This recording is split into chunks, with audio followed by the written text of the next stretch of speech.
Hello there, and welcome to Gina Gardiner and Friends.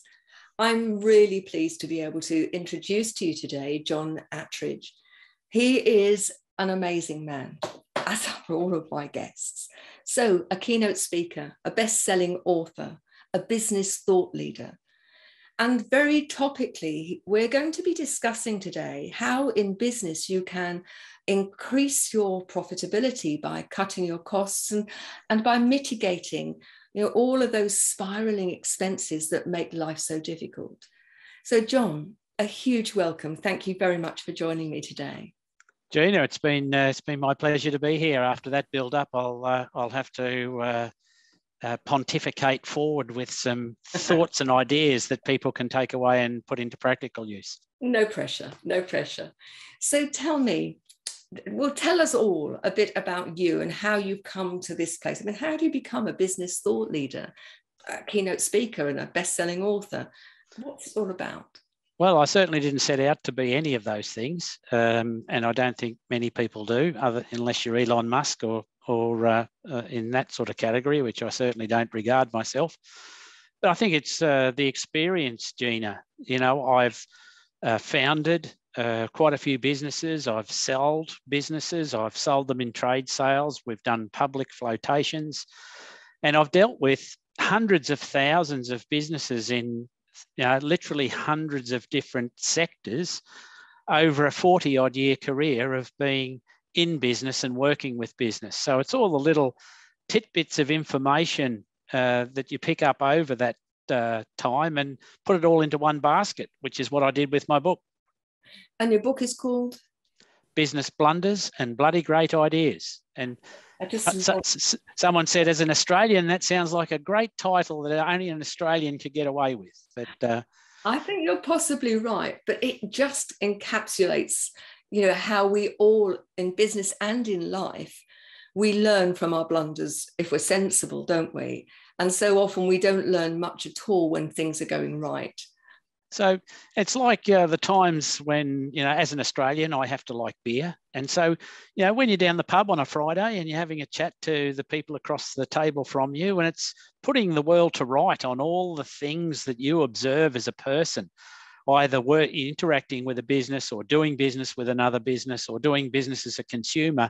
And you think, why do they do it that way? Why didn't they just do it the other way? It would have been a whole lot easier. And you put the world to right, as they say.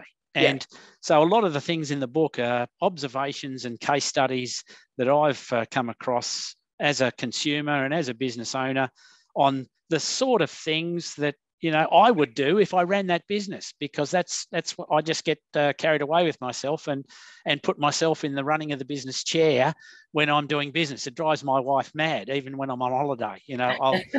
I'll be wanting to try and put my 2 bobs worth in as a suggestion, because sometimes the business owners, they get too close to the action.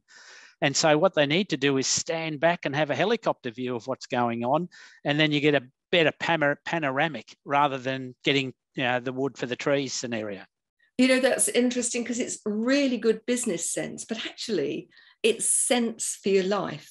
I was talking to somebody immediately before this program, and they were having issues with a couple of relationships professionally. And, when we took an opportunity to just take that step back and to look in at what was going on, the perspective shifted, and your perspective becomes your reality, doesn't it? So if where's the difference between a caterpillar view where you're grubbing around on the ground and a butterfly view when you can see it from up in the air? Yeah. And perhaps I can share a case study and a story, because people like stories nowadays. That would be fabulous. Thank you. So this was in 2019, and I went to a new venue. I was driving down the road with my wife and 2 adult children in the back, and I saw this sign up saying, new venue called the Pear on Parley, new management, new venue, and come and try our new pizza oven. So I thought, that's interesting. So I turned the wheel and up the driveway we went. Lovely, pine trees either side, and went on for about half a mile. And we get up to the car park, lovely massive car park, got greeted inside by the head of house, and said, welcome to the venue. Have you been here before? No. Would you like to dine inside or out with the pizza? And it was a lovely day. And we said, oh, we'll dine outside. So we're sitting outside and you've got everything happening there, the birds singing and the landscape and the lake just down the road. It was a really lovely ambience. Anyway, we ordered our pizza and had 4 of us. The meal and with drinks came to like 100 quid. Everybody was happy and we're leaving. And I said to my wife, wow, they've made 3 of the biggest blunders I've ever seen in all my life. And she said, why? What do you mean? It was great. And I said, yes, it was fantastic. Service was good. The food was good. The ambience was great. Everything was working. But what were the 3 things that were missing? Well, the first thing is, to this day, they still haven't got a clue who we are. No. So we went into the thing. They didn't get any data capture, no email, no name, no month of birth, no detail at all. All stuff that most people wouldn't mind giving a restaurant of this sort of nature. The second thing is that they were completely oblivious to our buying motivation. What made me turn up that driveway today? Not how did you like the food, which is the dumbest question ever. So they didn't understand what motivated me to turn the wheel to the right and come up their driveway. And that could be a number of different things.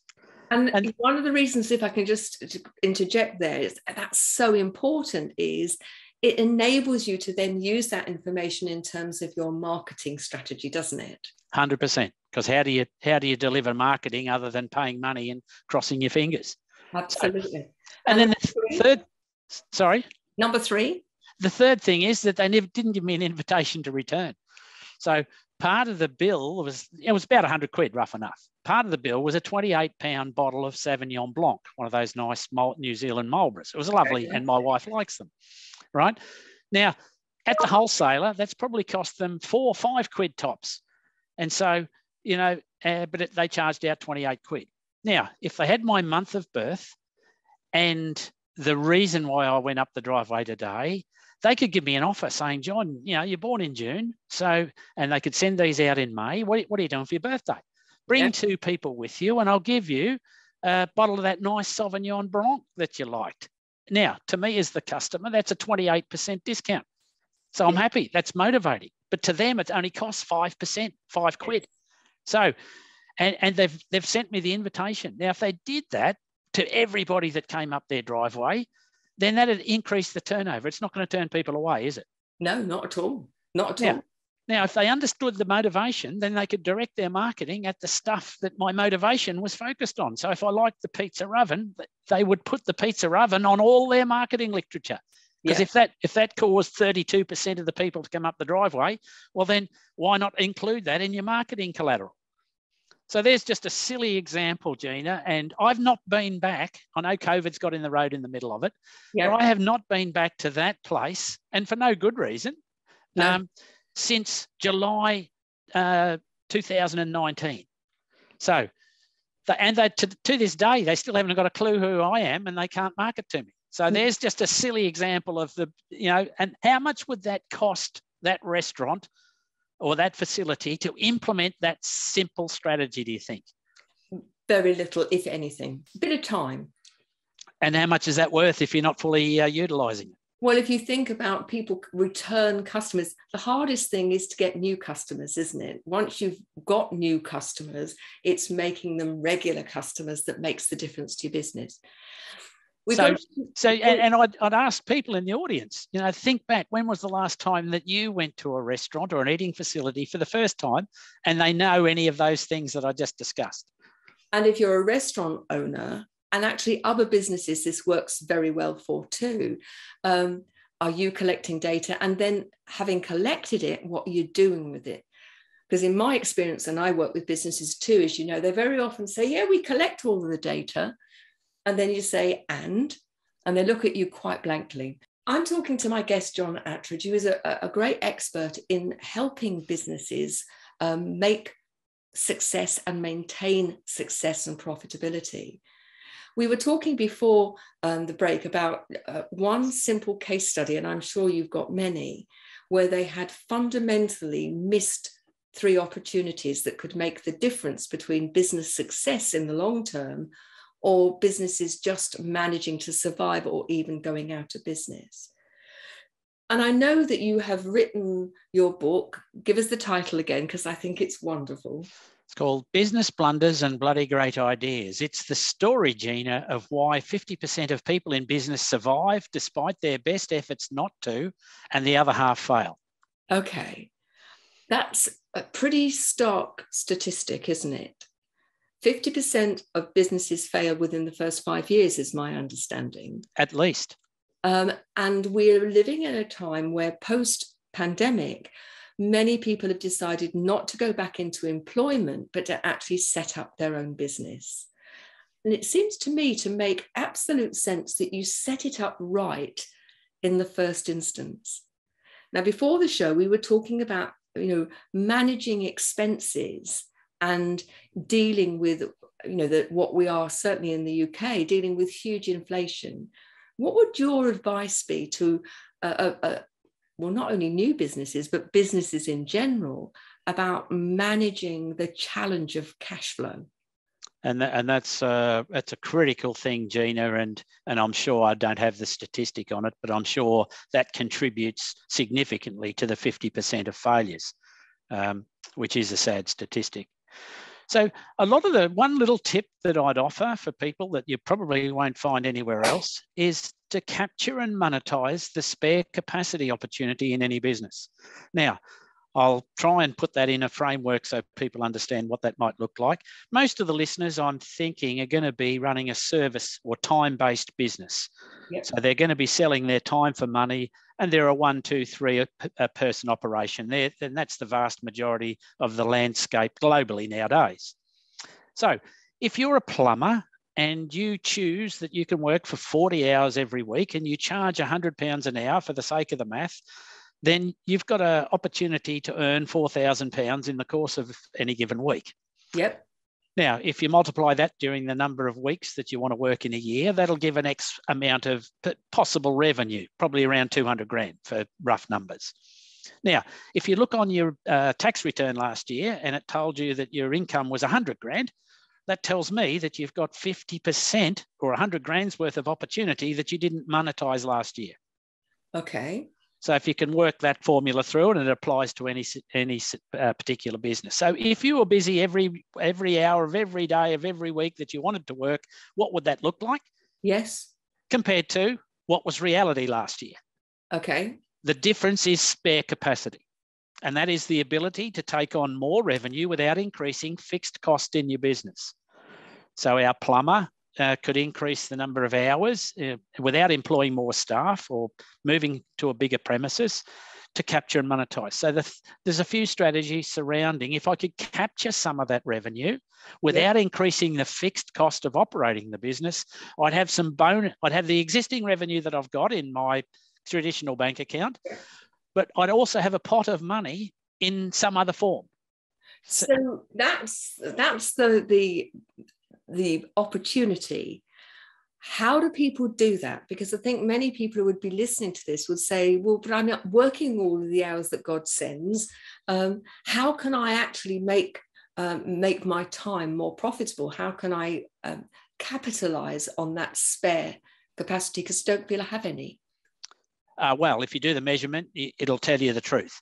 Okay. So whether you do or whether you don't, you think you're busy, but if it's monetized and if it's not monetized, then what did you do with those hours? So that's a really good point, because one of the things I've noticed with the businesses that I've worked with is that we've really increased profitability by making a real distinction between being busy and being productive. Well, and revenue producing. You can be busy, but is it revenue producing? Yes.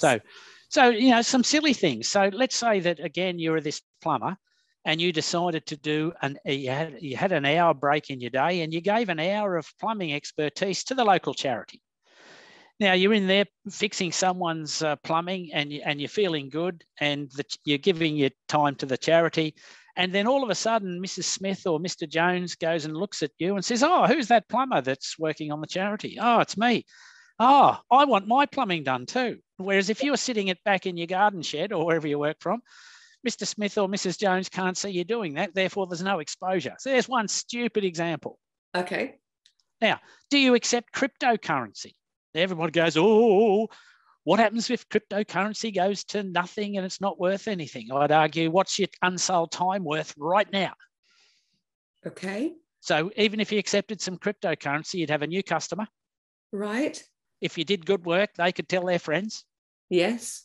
And you were doing plumbing for them, not all the other plumbers. So you're cutting out a competitor. Imagine a world, Gina, where you could cut out half your competitors. What would that look like if you ran a widget business? I don't care what business.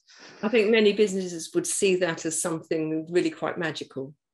And then where we play, Gina, is in the digital trade credit space. That's how I've existed as a business for 30 odd years. So we convert a spare hour into a digital trade credit, which is held in a bank-like account that you then go and use to buy goods and services. So if you think that process through. Talk us through what that actually means. Okay, so you got the plumber again. Instead of sitting in their garden shed, they come and do some work for someone in my community that owns a business. They get 100 digital trade credits for fixing someone's toilet. Okay. Now, they then go and use that digital trade credit to pay for a dinner at that restaurant that I was talking about before. Yep. So instead of having to pay £100 in pounds sterling, you've done £100 worth of work, you've captured it in a monetary unit to then go and have the nice dinner with the family. So what was the cost to convert that extra hour that you did that you would have been sitting in your garden shed? Nothing. It's a bit of time going from A to B, and you've now got 100 somethings that you can go and spend what would have been £100 sterling. So there's a cash saving tip, and at the same time getting some marketing, because if you did some good work as the plumber for people in my community, then they can tell their friends and recommend you. And if you're sitting in your garden shed, none of that happens.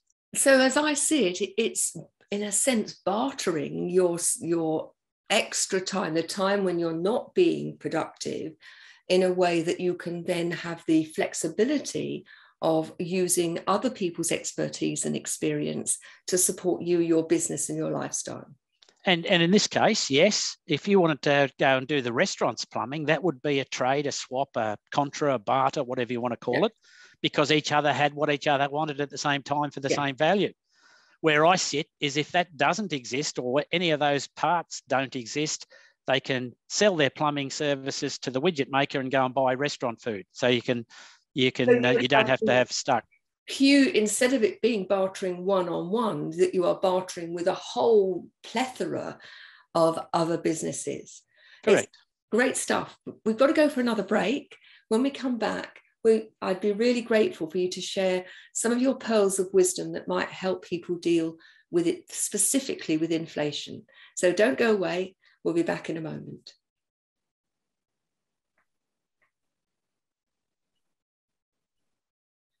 So, John, we live in a time where inflation, particularly in the UK, is running at about 10%.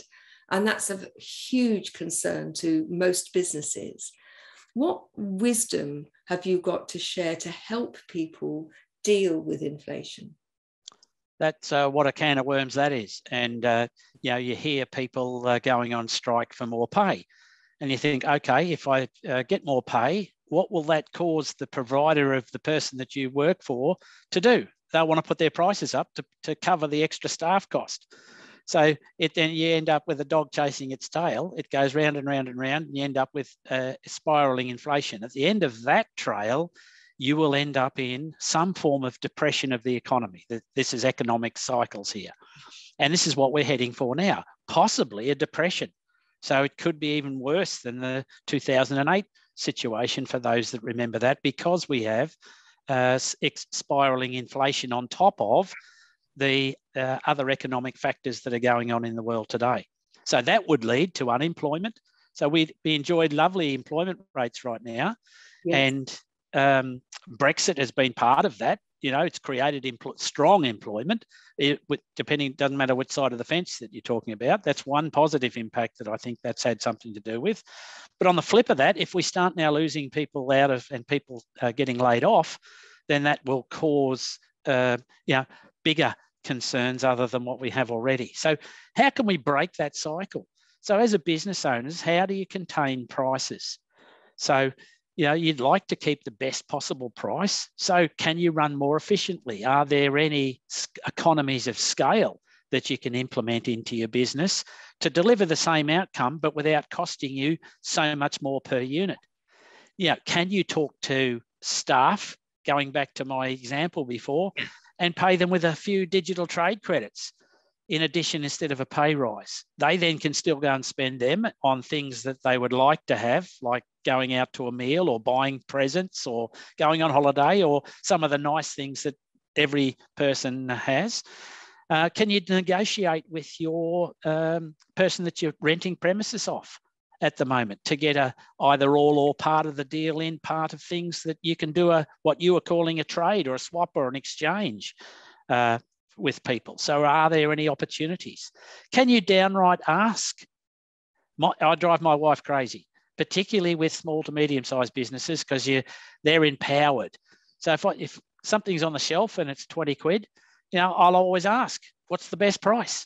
Yeah. So, that's a direct saving. Now, I don't recommend discounting, but it's amazing the amount of times if you ask, you might not get. What's the worst that can happen? People say no. So, but if you don't ask, you'll never get. Now, putting your prices up is a thing, but getting paid what you're worth is another measurement. If you think at the moment, people get scared of putting your price up, leaving aside the other issues. But I've worked with many companies where they've put their price up and a couple of things happen. What would you think I've got the statistics on bad customers. Yeah. What's one of the traits, do you think, of a bad customer? Don't pay. They don't pay, or they try and chip you on price all the time. Or they slurp up so much of your time and attention that you could so much more easily spend with a great customer who pays, who's easy to work with, and you can only use that time and expertise once. So what I've found, Gina, 100% is by putting your prices up and getting paid what you're worth, generally, not because of inflation, but because that you're getting now paid what you work.